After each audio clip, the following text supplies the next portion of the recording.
ಇಲ್ಲಿ ಒಂದು ಕ್ಯೂಬಾಯ್ಡ್ ಕೊಟ್ಟವ್ರ. ಈ ಕ್ಯೂಬಾಯ್ಡಲ್ಲಿ ಏನಂತ ಕೊಟ್ಟವ್ರೆ ಅಂದ್ರೆ ಲೆಂತು, ಬ್ರೆಡ್ತು ಮತ್ತು ಹೈಟು ಅದು ಮೂರನ್ನ 1 ಯೂನಿಟ್ಟು, 2 ಯೂನಿಟ್ಟು ಮತ್ತು 3 ಯೂನಿಟ್ ಅಂತ ಕೊಟ್ಟವ್ರೆ. ಇವಾಗ ಇದರಲ್ಲಿ ಏನಂತ ಕಂಡುಹಿಡಿಬೇಕು, ಟೋಟಲ್ ಸರ್ಫೇಸ್ ಏರಿಯಾ ಎಷ್ಟು ಅಂತ ಕಂಡುಹಿಡಿಬೇಕು. ಸರ್ಫೇಸ್ ಏರಿಯಾ ಆಫ್ ಕ್ಯೂಬಾಯ್ಡ್ ಅಂದ್ರೇನು, 2 times of length breadth, breadth height plus height length, ಇದು ಮೂರನ್ನ ಗುಣಿಸ್ಬೇಕು.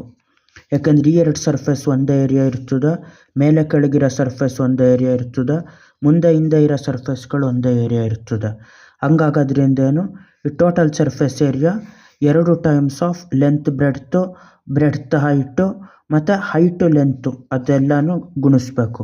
ಇವಾಗ ಎಷ್ಟಿದು, 2 ಟೈಮ್ಸ್ ಆಫ್ ಲೆಂತ್ ಬ್ರೆಡ್ತ್ ಎಷ್ಟು, ಇದು ಲೆಂತು ಇದು breadth, 1 2 2, 1 times of 2 plus breadth height ಅಂದರೆ ಇದೆರಡನ್ನು ಗುಣಿಸ್ಬೇಕು, 2 ಟೈಮ್ಸ್ ಆಫ್ 3.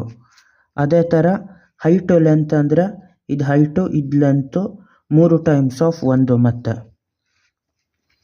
ಇವಾಗ ಅಷ್ಟು ಗುಣಿಸ್ದಾಗ ಏನಾಯಿತು, ಇವಾಗ ಇಲ್ಲಿ ಬರಿಬೋದು 2 times of 1 2 2, 2 plus 2 3 6 plus 1 3 3, 2 plus 6 8, 8 3 11, 11 times of 2, 2 11 22, 22 square unit ಕ್ಯೂಬಾಯ್ಡ್ದು ಟೋಟಲ್ ಸರ್ಫೇಸ್ ಏರಿಯಾ. ಬಾಯ್.